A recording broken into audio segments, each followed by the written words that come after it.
देखिए, पराकाष्ठा होती है किसी चीज़ की, भक्ति की भी, प्रयत्न की भी। ये सारी पराकाष्ठाएं हम लांघ चुके हैं, हो चुका है। अब तब भी नहीं होता है तो हम क्या करेंगे? क्या करेंगे? हम बूढ़े लोग हैं, हमसे क्या करवाना चाहते हैं आप? प्रधानमंत्री जी राम जी के प्राण प्रतिष्ठा से पहले हमारे प्राण और हमारी प्रतिष्ठा बचाएं। ये बुजुर्ग है, बूढ़े, ये श्रमयोगी है, पूरे देश को बनाया है इन्होंने, और जिन्होंने देश को बनाया उनको अगर आप भूखे मार रहे हो, और फिर कौन दिवाली मनाएगा? घर का अगर बूढ़ा मरा है तो आप घर में दिवाली मनाओगे क्या? हम चाहते हैं 22 जनवरी से पहले हमारा काम हो, नहीं तो हम अपनी जान देने के लिए तैयार है। भगवान राम तो सबके भगवान है, लेकिन आज की तारीख में हमारे लिए राम बनकर कौन आएगा? राम एक वचनी थे। हम चाहते हैं कि हमें कितनी बार 10 साल से वचन मिल रहे हैं। मार्च 2014 में जावड़ेकर जी ने बीजेपी के प्रवक्ता के तौर पे एक पॉलिटिकली जिम्मेदार पार्टी के तरफ से एक वचन मिला था कि आपका काम हम करेंगे। ईपीएस का मुद्दा जनियन है। आज 10 साल भूखे पेट भजन हम कैसे करेंगे? कब तक करेंगे? भगवान राम के प्रति हम उनके भक्त हैं।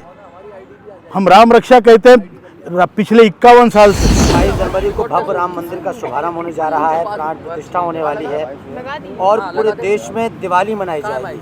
और एक दूसरी तरफ दिल्ली में इस कड़कड़ाती सर्दी में आप लोग सड़कों पे हैं, क्या कारण है और कौन सी आपकी मांग है कि सरकार नहीं सुन पा रही है? देखिए सर, हमारे ईपीएस 95 के पेंशनरों का प्रश्न 8 साल से लेकर हम लड़ाई लड़ रहे हैं। ये जो लड़ाई है इसके प्रति ये सब वाकिफ़ है कि ये क्या है। प्रधानमंत्री जी से 2 बार मुलाकात हुई है, श्रम मंत्री से कम 20 बैठकें हुई है और कई बार पावर पॉइंट प्रेजेंटेशन हुए, वित्त सचिव, वित्त मंत्री, यू नेम इट। हर किसी को मालूम है कि ये प्रश्न क्या है। और आज ये तो बहुत सौभाग्य की बात है, पूरे भारत के लिए गर्व की बात है कि 22 जनवरी को श्री भगवान राम की श्री अयोध्या में एक प्राण प्रतिष्ठा का बहुत बड़ा महोत्सव है जो पूरे देश में मनाया जाएगा। दिवाली मनाई जाएगी। प्रश्न ये है कि राम के राज्य में कोई भूखा रहता था क्या? तो इस राम के राज्य में क्या हम भूखे रहेंगे क्या?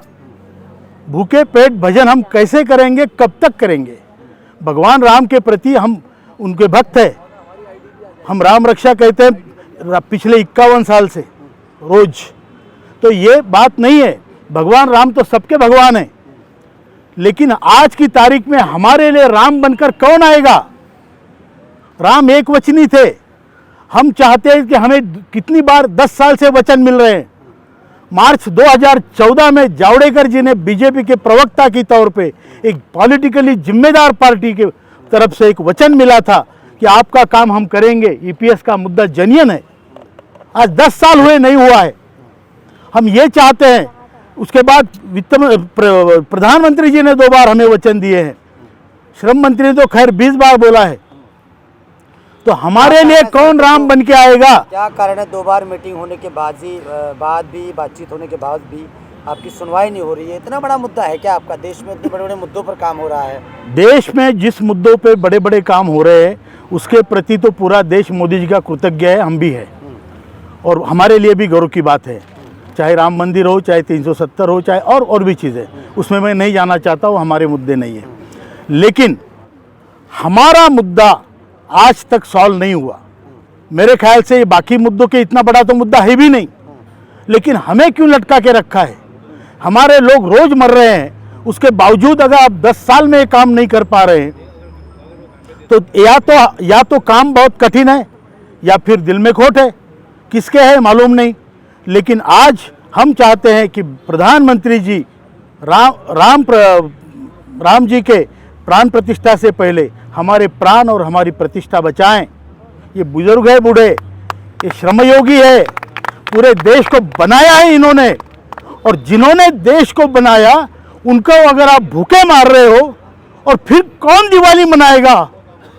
घर का अगर बूढ़ा मरा है तो आप घर में दिवाली मनाओगे क्या? हम चाहते हैं 22 जनवरी से पहले हमारा काम हो, नहीं तो हम अपनी जान देने के लिए तैयार है। ये चेतावनी है सरकार को आपकी? चेतावनी है, क्योंकि अभी इतना देखिए पराकाष्ठा होती है किसी चीज़ की, भक्ति की भी, प्रयत्न की भी। ये सारी पराकाष्ठाएं हम लांघ चुके हैं, हो चुका है। अब तब भी नहीं होता है तो हम क्या करेंगे, क्या करेंगे? हम बूढ़े लोग हैं, हमसे क्या करवाना चाहते हैं आप? नाक रगड़वाना चाहते हैं? आगामी लोकसभा चुनाव आ रहा है और सभी पार्टियां तैयारी कर रही हैं। राम मंदिर का मुद्दा भी पूरा हो गया है, प्राण प्रतिष्ठा भी होने वाली है 22 जनवरी को। क्या लगता है, अगर नहीं मांग पूरी हुई तो आगे आगामी लोकसभा चुनाव में सरकार को किस तरीके से खामियाजा भुगतना पड़ेगा? देखिए, हम बहुत बड़ा दावा तो नहीं करते, लेकिन हमारे 75 लाख रिटायर्ड लोग हैं, 75 लाख परिवार है, और ये वो लोग हैं जो समाज में 75 साल, 60 साल, 70 साल जिए हैं।